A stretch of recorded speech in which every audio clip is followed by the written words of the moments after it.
Vamos a volver sobre Mateo 24, y no porque lo vayamos a tratar por última vez, sino que esto va a ser recurrente. Es recurrente porque es el tiempo que nosotros vivimos y necesitamos seguir aprendiendo del tiempo que nos toca vivir. Así que, un segundito, voy a compartir la pantalla por acá.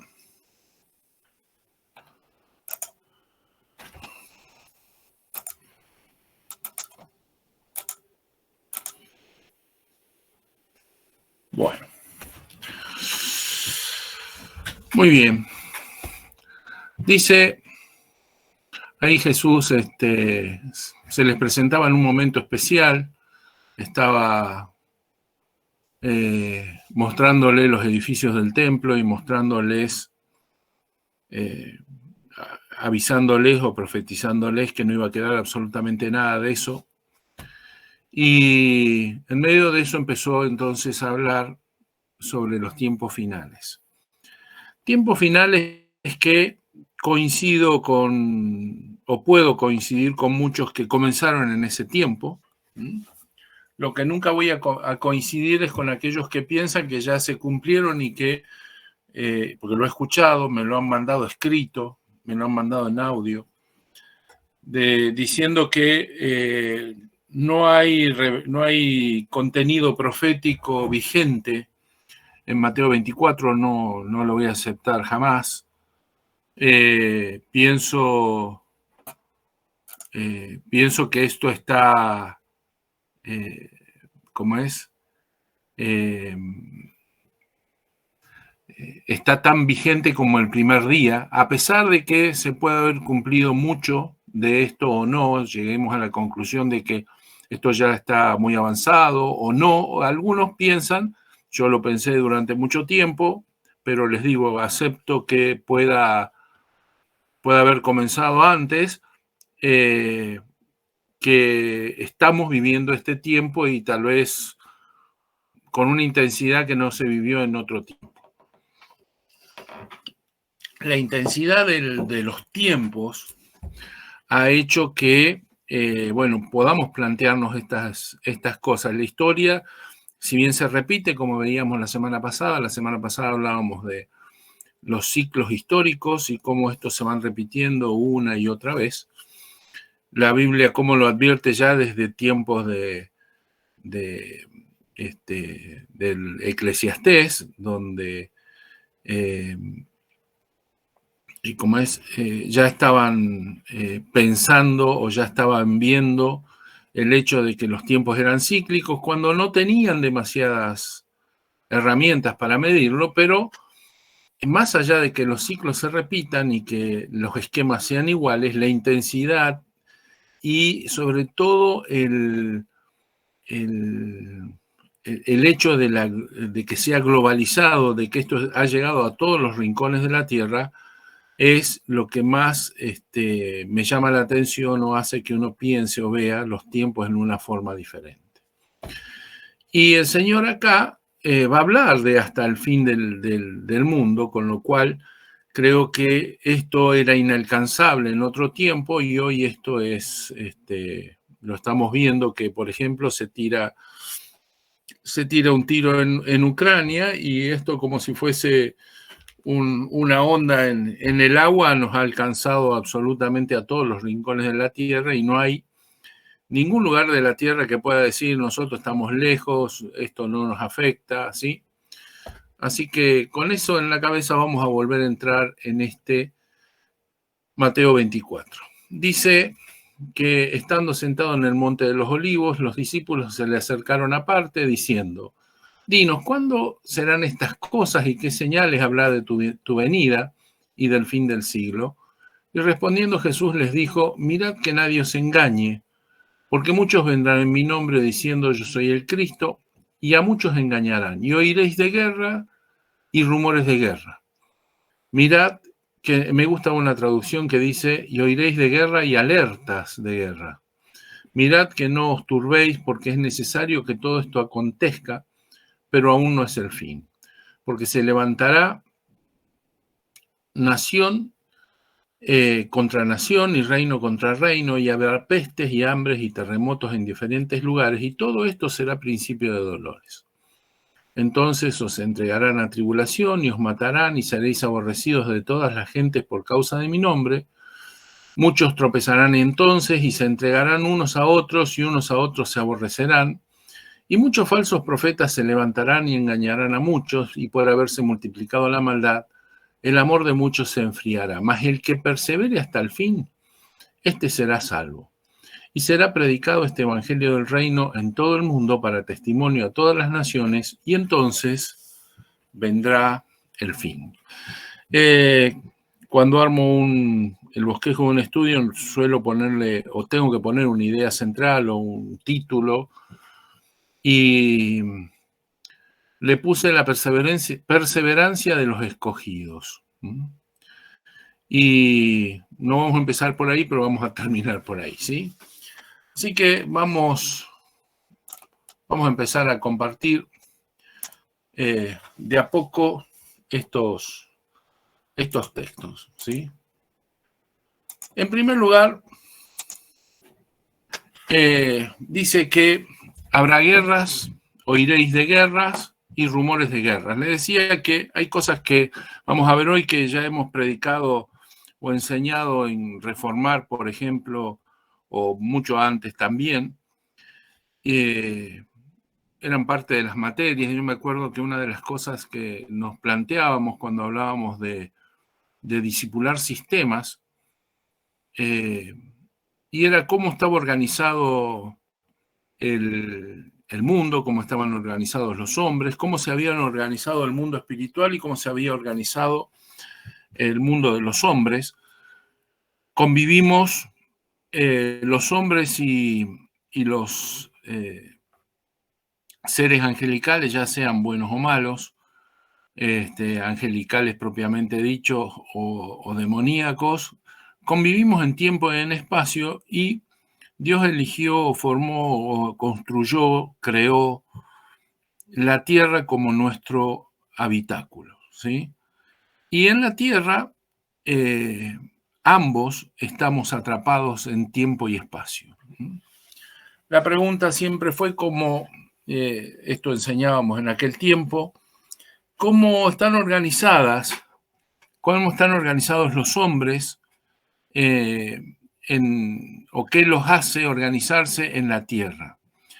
Y en la tierra, justamente, los hombres se organizaron a partir de algunas cosas que vamos a ver geográficamente. Las naciones están organizadas, las naciones, los pueblos, los reinos, están organizados todos geográficamente. No se habla de nación, por ejemplo, yo nombraba siempre a los, me viene como anillo al dedo hablar de los gitanos, ¿sí? Los gitanos son un pueblo, son una raza, una etnia, pero no son una nación.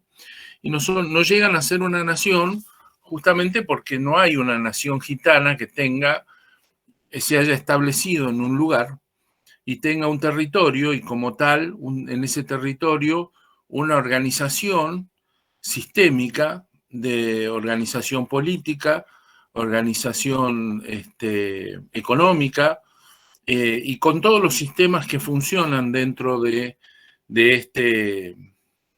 una nación, ¿sí? De una nación moderna establecida. Por lo tanto, es muy difícil considerarlos una nación. Son una raza, podemos hablar de que son un pueblo, que tienen muchísimas cosas en común y son identificables con total precisión, y no estoy desmereciendo justamente a ellos, pero no son una nación como tal. Y entre las cosas que las naciones hacen, justamente, que es organizarse territorialmente, generan un sistema de defensa de su territorio. La segunda pregunta es cómo están organizados el mundo espiritual. Y nos hemos tentado a pensar en las estructuras de dominios, de autoridades que tienen los demonios y los ángeles, y la realidad es que sabemos muy poco de ellos.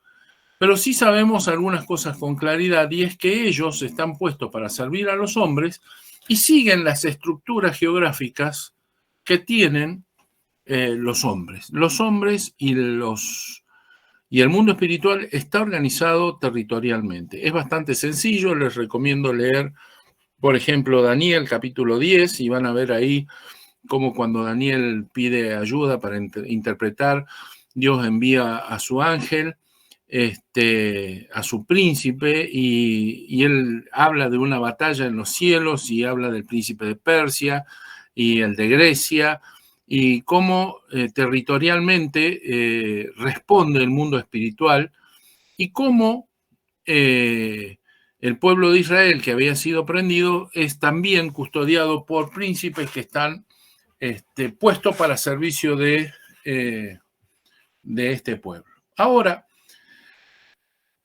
esto como introducción muy rápida, les recomiendo si quieren leer nuevamente la materia que habla sobre discipular sistemas y verlo con mayor detalle, pero básicamente esto como introducción nos sirve. La pregunta es, entonces dice el Señor, van a oír de guerras y alertas de guerras.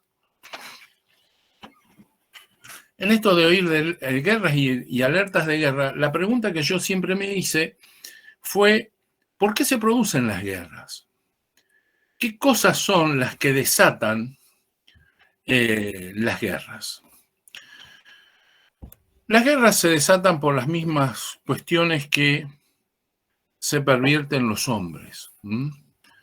Vamos a ir viéndolo de a poco. Yo me hice acá, ustedes están viendo mi mapa mental, ¿no? Cuando enseñamos liderazgo, y este es el momento, enseñamos que los hombres se pervierten con esto que llamamos la regla de las 3P. Estando en España,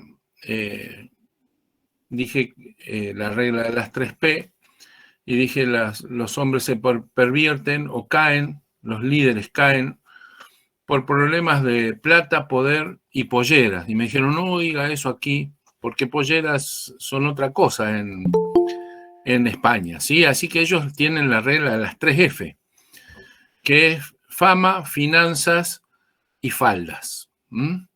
Pero como usted lo quiera ver, como lo quisieran ver, estas tres cosas, el dinero, el poder y el sexo, hace que los hombres en todos los niveles, ¿sí? Desde el más encumbrado, el más preparado, hasta el más simple, pueda caer. Y esto dice la Biblia, ¿sí? Esto dice la Biblia. Fíjense, 1 Timoteo capítulo 6, dice, pero gran ganancia es la piedad acompañada de contentamiento, porque nada hemos traído a este mundo y sin duda nada podremos sacar. Porque los que quieren enriquecerse, así que teniendo sustento y abrigo, estemos contentos con esto. Porque los que quieren enriquecerse caen en tentación y lazo, y en muchas codicias necias y dañosas que hunden a los hombres en destrucción y perdición. Y Pablo va a sentenciar aquí esto con esta expresión que dice, porque raíz de todos los males es el amor al dinero, el cual, codiciando algunos, se extraviaron de la fe y fueron traspasados de muchos dolores. El dinero es una idea, ya lo hemos dicho más de una vez. El dinero es un concepto que no abarca toda la historia. La historia del dinero es bastante nueva.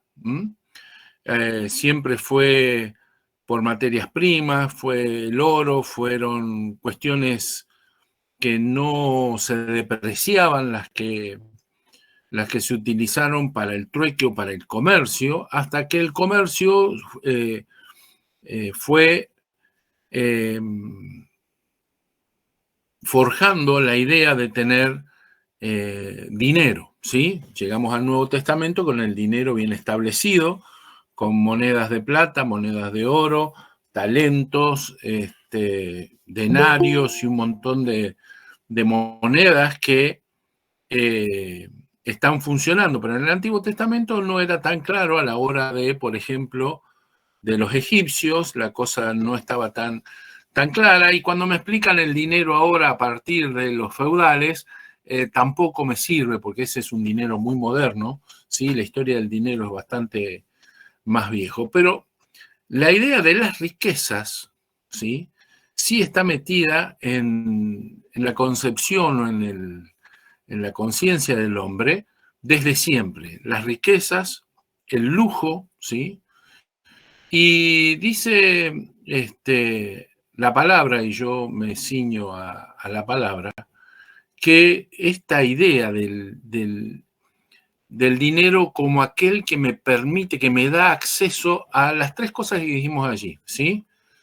El poder y la fama, ¿sí? Como dicen los gallegos, y el poder del sexo, ¿sí? Están todas apoyadas, ¿sí? En el dinero.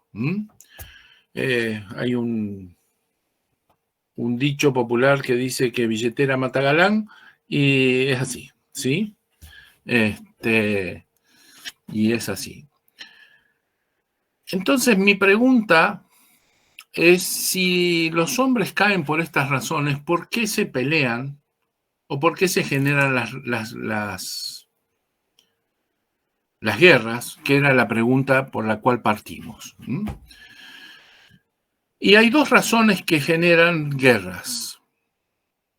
Primero, territoriales, y luego por distintas convicciones que pueden ser políticas o religiosas. Lo cierto es que las políticas o religiosas se dan solamente dentro de, yo puse ahí intestinas, pues se dan puertas adentro de una nación. Son las guerras civiles, ¿sí? Que generan este tipo de situaciones. Excepcionalmente tenemos guerras de este tipo que han escalado más allá de las fronteras. Por ejemplo, las cruzadas sí la queremos ver como una guerra religiosa. Hay mucho más que una cuestión religiosa en las cruzadas. Lo podemos poner como una guerra que traspasó las fronteras detrás de un ideal religioso, y la más moderna de todas, que es novedosa, es la del Islam, que podemos hablar del Islam en detalle o en algún otro momento. Yo tengo alguna opinión muy, muy aferrada en cuanto al Islam, que intenta establecer un gobierno, una nación islámica a como dé lugar, de carácter mundial. Pero esto es nuevo, esto es muy moderno, siempre estuvo centrado en sus lugares. Las guerras en general han sido todas, o el 90% de ellas, han sido territoriales. ¿Sí? Esto es, yo quiero, y al decir territoriales estoy hablando de dinero, estoy hablando de riquezas. Yo quiero lo que está en el terreno del vecino, y porque quiero lo que está en el terreno del vecino, lo voy a buscar, lo conquisto. Las conquistas de todo tipo de los imperios han sido de este tipo. Las guerras históricas y las guerras recientes, las más antiguas y las recientes, todas van detrás de territorio, de dominio territorial para ganar poder económico. Todas han sido así, absolutamente todas. Incluso esta nueva guerra de Ucrania, donde se habla de la OTAN, de esto, de lo otro, hay un contexto. Les dejé el otro día un unos videos os recomendé unos videos para que vean, no sé si los vieron, pero hay un contexto económico fuertísimo detrás de esta guerra que se disfraza como un problema entre ucranianos y rusos que los trae de mucho tiempo atrás, y detrás de esto hay una cuestión económica gigantesca, detrás de materiales estratégicos, detrás de territorios fértiles que hacen que este país se convierta entre los 4 o 5 primeros productores de todos los productos que a ustedes se les ocurra, ¿sí? Principal productor de Europa, y bueno, o sea, las guerras siempre están detrás de cuestiones económicas. Por eso no me llama la atención que la Biblia diga, o que Pablo sentencie en la palabra de Dios, que la raíz de todos los males es el amor al dinero. Y decíamos, el dinero es una idea, y si es una idea diabólica, que siempre es la que está detrás o da poder, lujo, sexo y todo estas pasiones que hacen que los hombres trastabillen, caigan, como dice la palabra ahí, se extravíen de la fe y se traspasen de muchos dolores. Muy bien, ahora dice la palabra, dice lo que estábamos leyendo en Mateo 24, volvemos a Mateo 24, dice: oiréis de guerra y alarmas de guerra. Y la primera cosa que dice es: mirad que no os turbéis.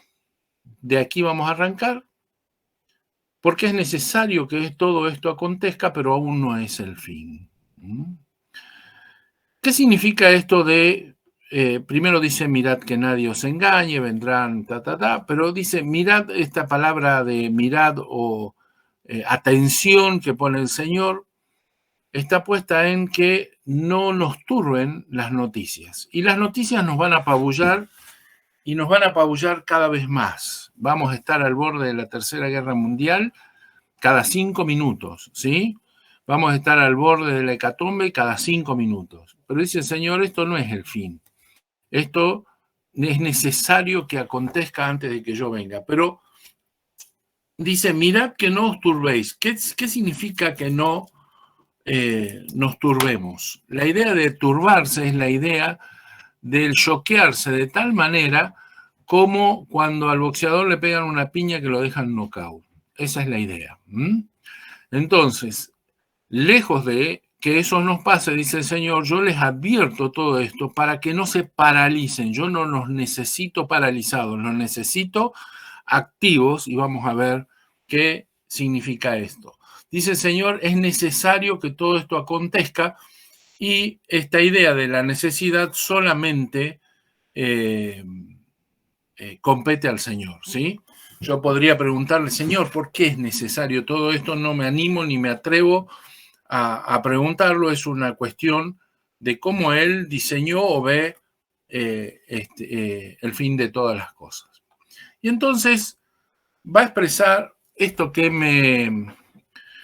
me apasiona ver. Y dice, serán levantados, la versión que ustedes tienen, que tenemos, dice, se levantará nación contra nación. Y la expresión no está del todo bien expresado, porque dice será levantado. Y no es lo mismo se levantará que serán levantados, ¿sí? Porque se levantará, parece que las naciones, como se traduce ahí, tienen un accionar propio, una determinación propia de levantarse contra otros, pero cuando dice serán levantados, quiere decir que hay un algo, un alguien, o un proyecto, o una, no quiero usar la palabra conspiración, pero una determinación de alguien por que esto ocurra. Y la palabra es clarísimo en el original, será levantado, y no dice etnia, nación contra nación, ni reino contra reino, sino que usa una palabra, una preposición que es sobre. Y dice, serán levantadas etnias sobre etnias y reinos sobre reinos. Deberíamos ahondar un poco más en esto, porque no es como nos lo han mostrado, ¿sí? Yo creo que la cabeza de quienes tradujeron esto era una cabeza más fatalista de, ¿qué quiero decir con esto? Que son cosas que van a suceder sí o sí, pero no les interesa el por qué ni el cómo, ¿sí? Y sin embargo, la forma en que está relatado nos está expresando muchísimo de qué es lo que va a pasar, y saber qué es lo que va a pasar nos permite a nosotros tomar medidas de acción para defendernos o para navegar en este tiempo que nos toca estar. La primera cosa que quiero mostrar es que la palabra que se usa ahí es la palabra etnia. Y la palabra etnia es una palabra extraña para nosotros, y extraña sobre todo cómo fue traducido en el Nuevo Testamento. En el Nuevo Testamento aquí se traduce como nación, pero la palabra etnia también se traduce como gentiles. Porque la palabra etnia, el concepto de nación, no existía en el Nuevo Testamento. El concepto de nación es un concepto súper moderno, de mediados del siglo XVIII, principios del siglo XIX. Estamos hablando de 200, 300 años. No existía ese concepto. Sí existía el concepto de la etnia y existía el concepto de los reinos. Pero de la nación como tal, lo que nosotros entendemos como nación, no. Entonces, pensar que podemos tomar alegremente el concepto de nación y ponerlo ahí para interpretar lo que está pasando, nos daría una visión totalmente sesgada de lo que quiere decir este pasaje. Ahí dice que serán levantadas etnias sobre etnias y reinos sobre reinos. Siempre me llamó la atención el tema de los reinos, pero ahora se me suma con mucha fuerza el tema de las etnias. ¿Qué son las etnias? Las etnias son un grupo de personas que comparten un mismo origen genético, una misma lengua y una cultura propia basada en su historia y sus creencias. Lo cual no está describiendo un país, no está describiendo una nación, ¿sí? La nación es parecido, ¿sí? Es un conjunto de personas que normalmente tienen un mismo origen étnico, pero que son multiétnicos en muchas de las naciones modernas. Las naciones cada vez más modernas son más multiétnicas. Comparten vínculos históricos, culturales, religiosos, pero sobre todo tienen una conciencia de pertenecer a un mismo pueblo o comunidad y generalmente hablan un mismo idioma. Estoy hablando de las naciones modernas, ¿sí? Y como comunidad social tienen una organización política común, un territorio de lo que hablábamos antes, tienen órganos de gobiernos propios y empieza a hablarse del tema de soberanía como la independencia política y la independencia política de otras comunidades, la soberanía que es el permitir el uso de la fuerza dentro de su territorio. Y aparece un concepto que es extraño a la Biblia, que es extraño al Nuevo Testamento, que es extraño al momento en que el Señor lo estaba diciendo, que es el concepto del Estado como un ente que lo tenemos sumamente arraigado. Esto no es lo que está diciendo ahí. Entonces, ¿qué quiere decir cuando dice que se va a levantar etnia sobre etnia y reino sobre reino? Tenemos que remontarnos a la historia de las naciones. Les voy a dejar dos canales de YouTube que me resultaron muy interesantes. Luego se los comparto en el chat. Uno se llama Memorias del Pez y otro se llama Memorias del Tiburón. Como todo, como todas cuestiones opinables son justamente opinables. No quiere decir que esta gente tenga toda la verdad, pero podemos coincidir en más o en menos. Uno es histórico, Memorias del Pez hace resúmenes históricos de 14, 15 minutos y plantea desde la historia de la humanidad hasta los distintos conflictos, los conflictos, por ejemplo, de Ucrania-Rusia, de distintas cuestiones modernas y antiguas, y la otra lo hace desde el punto de vista económico, desde la economía o la historia de la economía. Como les digo, podemos acordar más o podemos acordar menos, pero está hecho de una forma muy amena y donde rápidamente podemos informarnos de algunas cuestiones que normalmente desconocemos, ¿sí? Entre ellas, en la memoria del tiburón, habla de por qué África es tan pobre. Y me llamó la atención, empecé a mirar esto de por qué África es pobre. Y más allá de las razones por las cuales África es pobre, de todas las razones, la razón principal es porque fue presa de los distintos imperios de turno que intentaron quedarse con sus riquezas, ¿sí? Y cada uno manoteó una cosa, manoteó el otro, hasta que decidieron irse. Cuando se fueron, dejaron, y ahora a mí voy a esto, me cuesta mirar los mapas como los miraba antes. Dice, fíjense que la mayoría de los límites en África son líneas rectas. Y las líneas rectas son líneas políticas, ¿sí? Que han acordado los reinos que estaban ahí, los imperios de turno, dijeron de acá hasta acá, trazaron una línea recta en este lugar, otra línea recta en este otro lugar, dice, sin importarles la historia de la tierra. Y en esas líneas rectas dejaron un montón de etnias de un lado, mitad de una etnia del otro lado, dice, y los pueblos originales no responden para nada a esas líneas, ¿sí? Eso hace que en el día de hoy estas etnias todavía estén en grandes conflictos, ¿sí? Porque estas etnias tenían territorios asignados, ¿sí? Que los conquistadores se rieron de ellas. Yo miro ahora el sur de nuestro país y me pasa exactamente lo mismo, con Santa Cruz, Río Negro, ¿sí? Con límites que son líneas rectas, impuestas por quienes fueron a conquistar ese territorio. Y en ese territorio hoy empezamos a tener los mismos conflictos de antes. Etnias que se levantan, que se pusieron sobre etnias, y etnias que se empiezan a levantar en el reclamo de las tierras.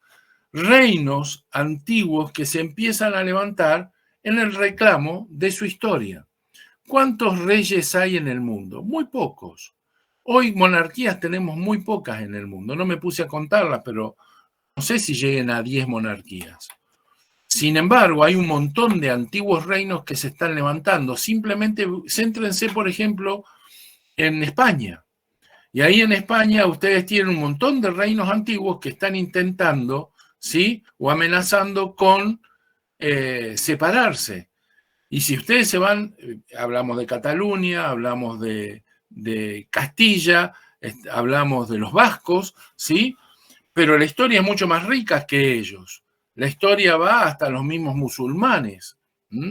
Una tierra que fue presa, botín de un montón de distintos pueblos y que hoy, en el final de los tiempos, empiezan a resurgir. Y tenemos ese problema en África y tenemos ese problema en América del Sur, tenemos ese problema en América del Norte. Hay algunos países que tienen menos problemas como los nuestros porque han hecho un desastre racial, o sea, han exterminado los pueblos originales o prácticamente los han llegado casi al exterminio. Lo mismo pasa en Canadá, pero no pasa en Estados Unidos, y ellos empiezan a tener sus problemas con sus reclamos. de lo que está hablando en este tiempo. Etnias que se levantan sobre etnias y reinos que se levantan sobre reinos, ¿sí? Intentando recuperar lo que tenían. Y lo vamos a ver cada día más. A esto súmenle los intereses económicos que han hecho que estas etnias se dividan y el conflicto empieza a ser cada vez más grande. Y tenemos genocidios gigantescos como en África y lugares como Rusia, ¿sí? Como lo estamos viendo ahora. Ahora, ¿qué dice el Señor a todo esto? Ustedes van a oír de esto y van a oír sobre la alarma de que estas guerras se produzcan, ¿sí? Y esto es fácil de ver, abran sus diarios, ¿sí? Las noticias y están permanentemente en ese lugar. Pero dice el Señor, como señal de todo esto, como señal de que esto va más allá de los hombres, habrá pestes, hambres y terremotos en diferentes lugares. Y yo puse aquí, son hechos muchos provocados por el hombre, pero otros en los cuales el hombre no tiene absolutamente nada que ver. Podemos decir que el calentamiento global está llevando a que la naturaleza, ¿sí?, se comporte diferente y la creación toda gima a una, ¿sí?, y podemos interpretarlo por ahí, pero hay otras cuestiones que no tienen que ver con el hombre. Los terremotos, la actividad volcánica, la Tierra en ese ámbito ni se entera que nosotros estamos. A la Tierra para temblar o para producir la erupción volcánica le da lo mismo si nosotros estamos o no estamos, ¿sí? No hay nada que nosotros podamos hacer ni para provocarlo ni para detenerlo. Lo único que podemos ver y estudiarlo para que no nos caigamos dentro de las grietas, ¿sí? Y que podamos salir corriendo lo antes posible cuando uno de estos volcanes empiece a querer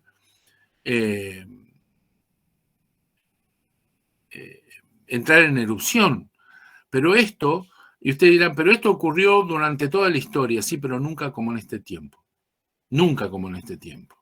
Y así como la historia tiene un crecimiento exponencial en muchísimas cosas, y la guerra va a tener y los conflictos un crecimiento exponencial y un ámbito global, la economía ha llevado esto a una cuestión global, pasa algo en Ucrania y repercute en el surtidor de la esquina de mi casa, ¿sí? También es exponencial el crecimiento de los movimientos telúricos y las cuestiones volcánicas, ¿sí? Que los hielos se están derritiendo porque algo hicimos nosotros, es cierto, pero hay otras cuestiones que son netamente producidas por el Señor. Solamente las puede manejar Él y solamente Él podía saber que estas van a ocurrir. En medio de todo esto, mi pregunta es, ¿a qué juega el diablo? ¿Cuál es el partido que juega el diablo en todo esto? Y el partido del diablo, el propósito del diablo es sacarnos del partido. No me cabe la más mínima duda. La semana pasada terminamos con una discusión acerca de la injerencia de la iglesia en estos tiempos, ¿sí? Y si la iglesia estaba haciendo todo lo protagonista que debía hacerlo, ¿sí? No voy a entrar de nuevo en esa discusión, pero sí la voy a proyectar para una próxima vez cuando hablemos de la iglesia como cuerpo, ¿sí? La iglesia como cuerpo de Cristo. Pero la iglesia es necesaria en estos tiempos y como se decía en algún momento, creemos que no ha sido todo lo que tenía que ser, pero tampoco creemos que va a desaparecer. Creemos que su rol es fundamental en este tiempo, ¿sí? Y no solo lo sabemos nosotros porque la palabra de Dios así nos lo dice, sino que lo sabe el diablo. Y lo sabe el diablo desde el principio de los tiempos, que aquel que la va a derrotar es la iglesia. La iglesia va a ser la que derrote al hombre, al diablo, ¿sí? Incluso en Apocalipsis dice que los escogidos serán los que echen del cielo al diablo. A Dios le cuesta nada echar al diablo del cielo. Sin embargo, la palabra de Dios dice que los escogidos, los vencedores, serán los que echen al diablo de allí, ¿sí? Entonces, ¿a qué juega el diablo? Juega a retrasar lo más posible eso y a sacarnos del partido de dos formas. Temporalmente, esto es, nos deja medio knockout, nos apabulla y más allá de que dejemos de ser los cristianos que somos, vamos a ser inútiles, ¿sí?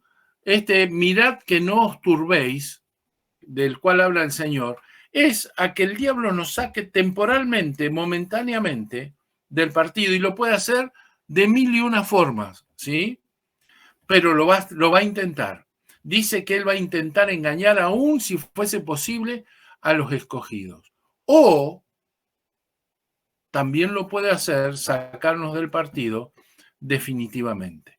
Y hay muchísimas cosas por las cuales las personas pueden volverse atrás, ¿sí? Y salirse definitivamente del partido. Y ahí hay una palabra, bueno, la puse en griego porque esto era para mí, que es la palabra hupomeno, que es el que persevere, la idea de perseverar, la idea de la paciencia bíblica, que es la de permanecer debajo, la idea de la palabra es permanecer debajo de ¿qué? De la cobertura del gobierno de Dios.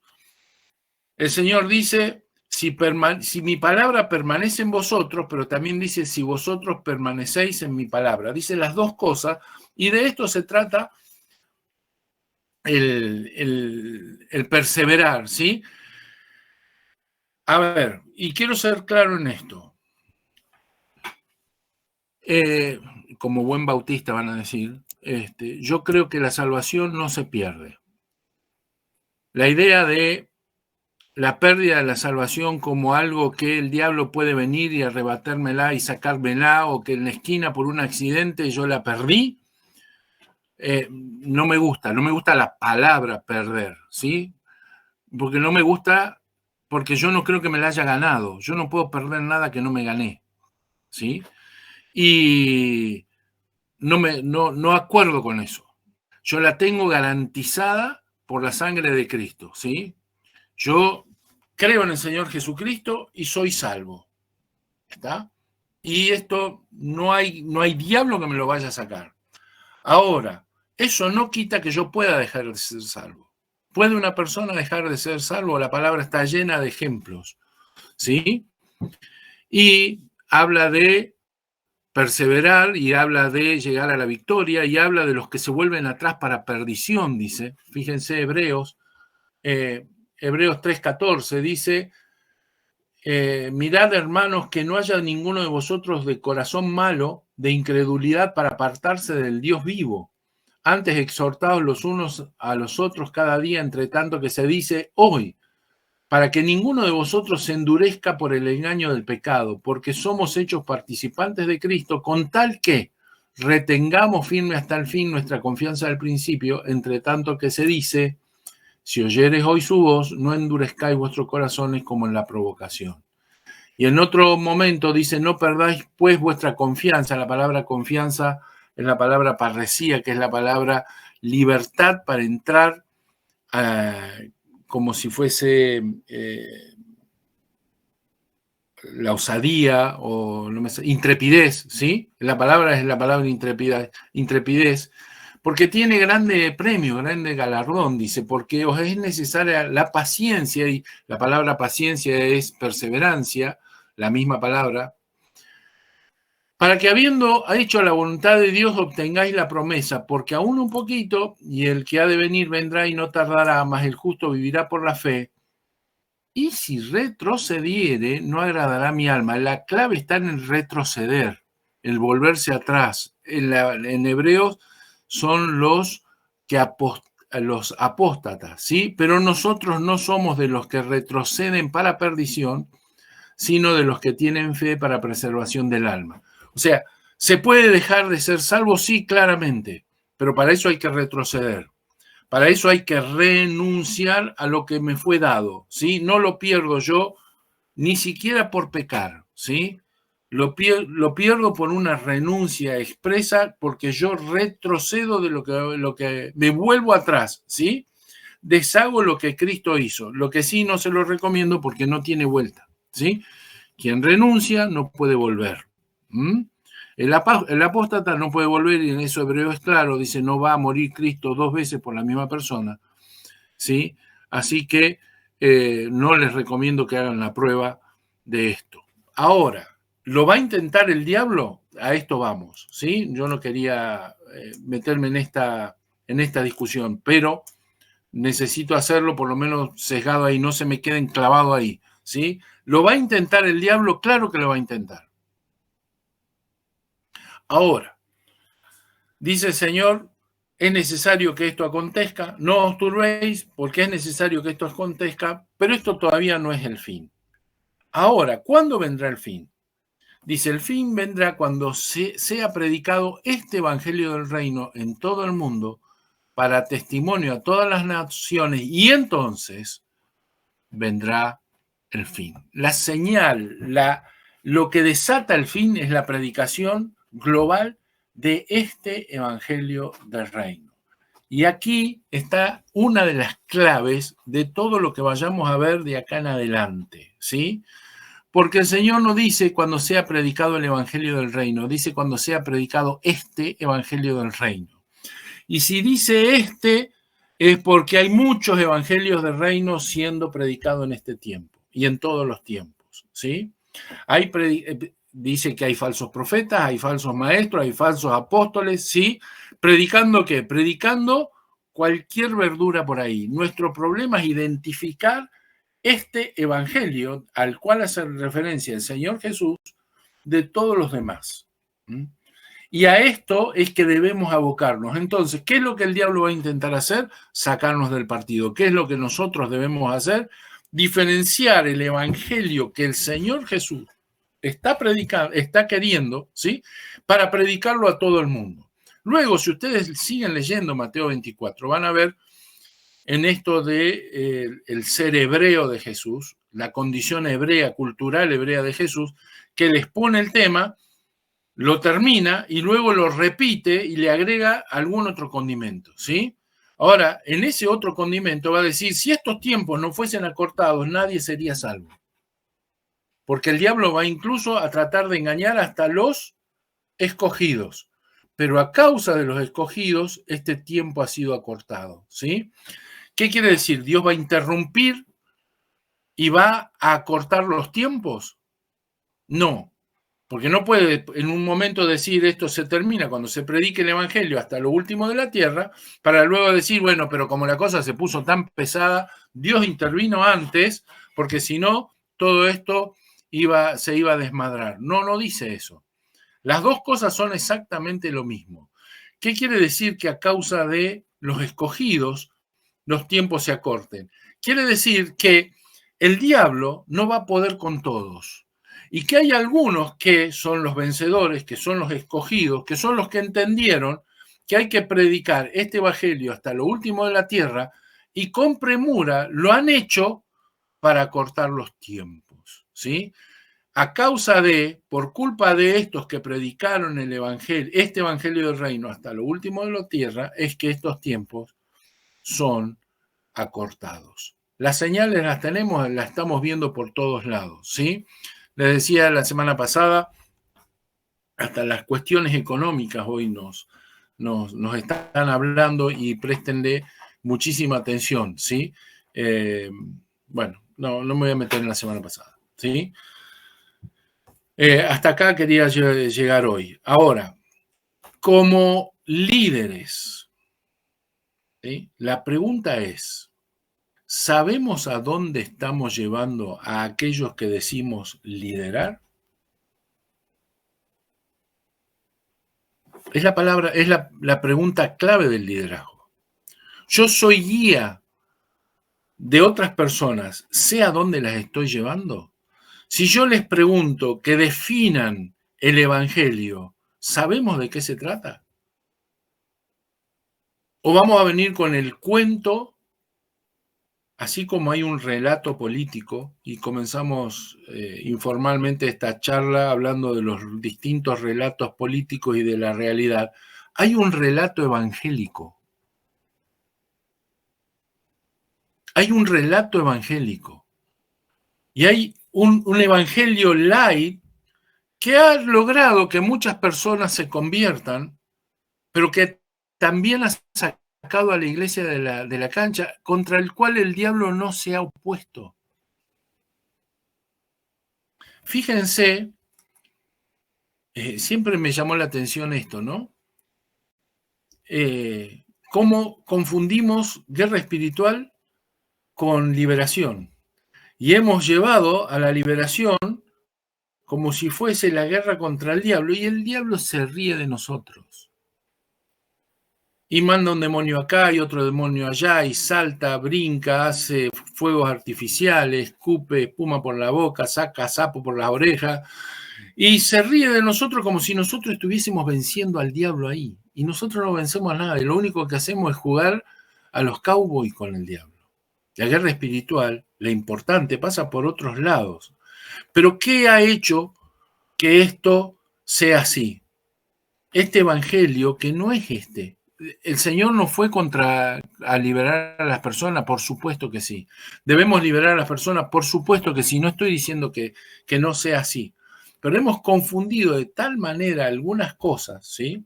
Fíjense en nuestras campañas que prometen. Venga porque le vamos a solucionar todos los problemas, le vamos a sanar y predicamos que va a haber sanidad, predicamos que va a haber liberación. Y no siempre va a haber. No es cierto. No podemos prometer lo que el Señor no promete. ¿Está? Entonces, creo que debemos tomarnos tiempo para ver cuál es el evangelio que vamos a predicar en este tiempo de gran urgencia, ¿sí? Donde la higuera ya nos está hablando. Bueno, me voy a seguir extendiendo y me estoy queriendo meter en otro tema que no quiero. Así que hasta aquí lo que yo quería decirles, les escucho preguntas.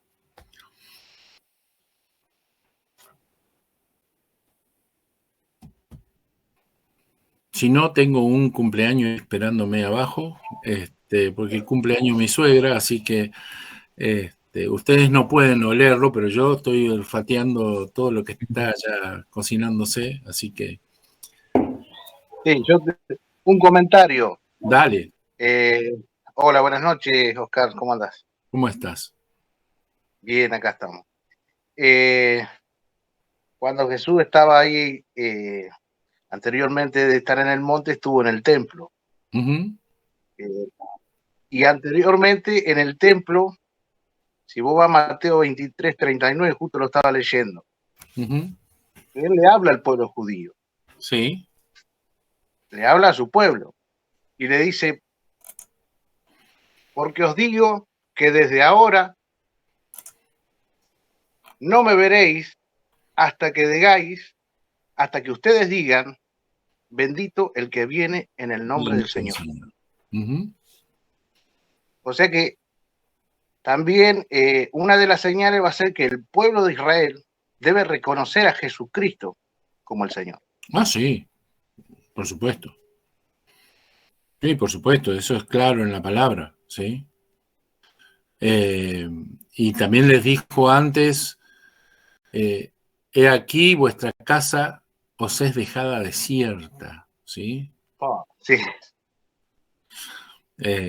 Esto es, desierta quiere decir, yo la abandono, ¿sí? Claro. Se va de acá. La presencia de Dios se va y no queda ni piedra sobre piedra, y es lo que le dice al principio del capítulo 24. ¿Sí? Siguiendo a eso, sí. Sí, y bueno, y uno, la señal, yo creo que eso es parte de la señal cuando él dice creo que es y será predicado el evangelio del reino en todas las naciones. Yo creo que los incluye. ¿Los incluye a ellos? Por supuesto que los incluye.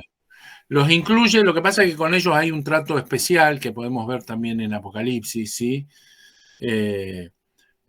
Pablo hace referencia a ellos y en la forma en que ellos van a reaccionar frente a la venida del Señor, pero yo creo que, y debería afinar un poco mi estudio ahí, pero lo que yo vislumbro, ¿sí?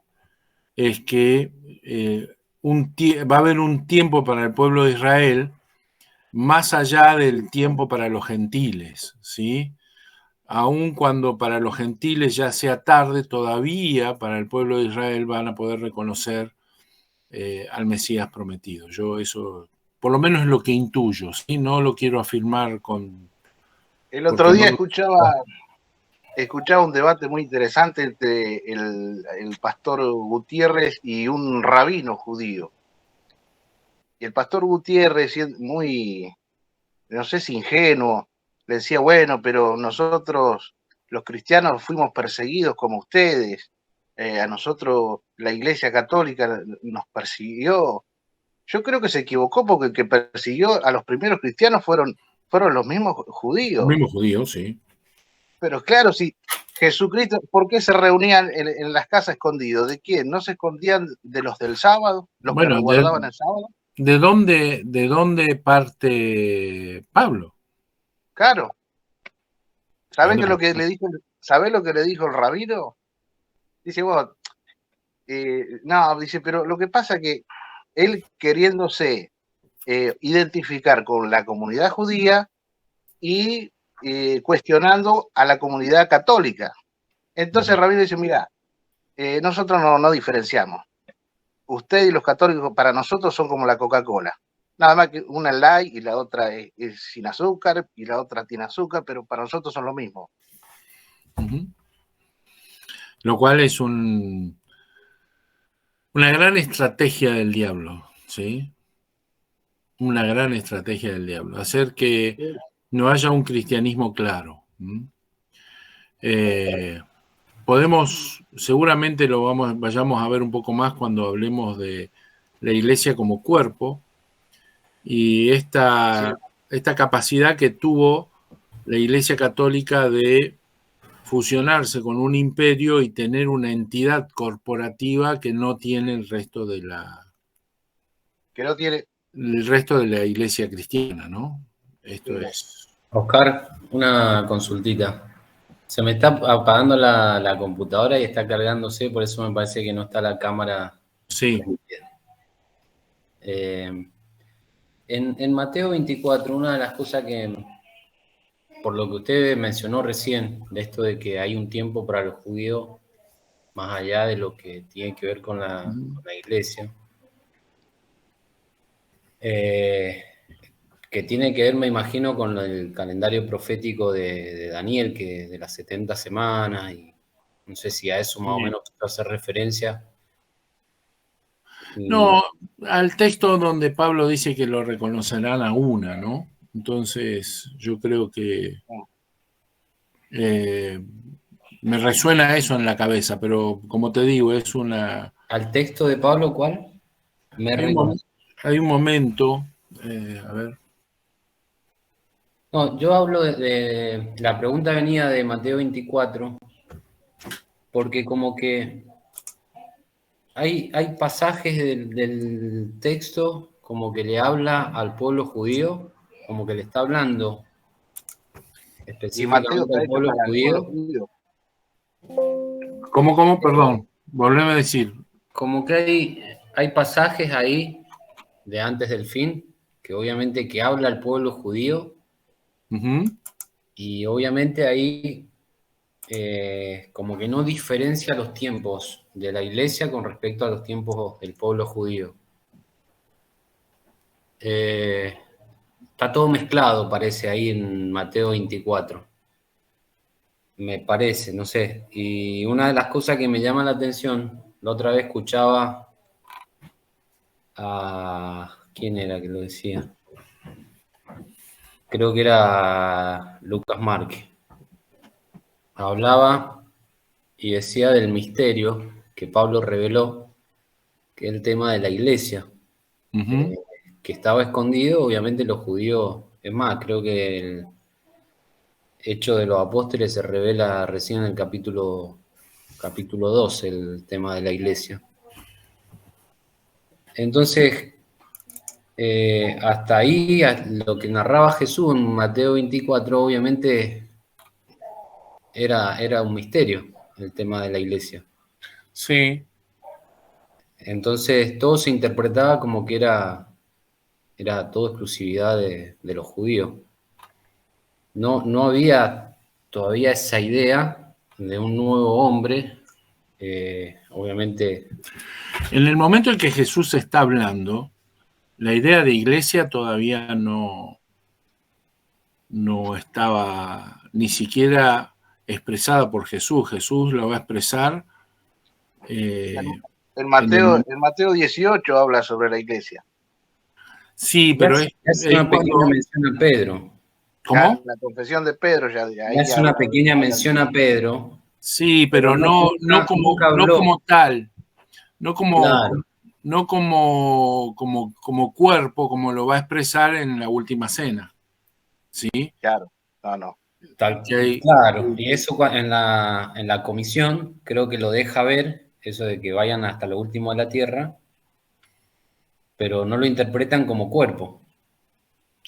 No. Déjame la discusión del cuerpo cuando lo veamos todo, porque es muy largo. Es muy largo y quiero hablar de guerra espiritual, de guerra corporativa, de lo que significa el cuerpo y de lo que la iglesia está haciendo y haciendo en este tiempo, ¿no? No, lo voy a reservar para ese momento, ¿sí? Estaba buscando... Bueno, no encontré el texto que quiero mostrarles, se lo dejo para la semana que viene. Estoy... En mi buscador no lo encontré. Y agregar otra cosita, sí. Ya lo dejo ir al cumpleaños, porque yo también me tengo que ir a un cumpleaños. No, la idea de la salvación, que la verdad concuerdo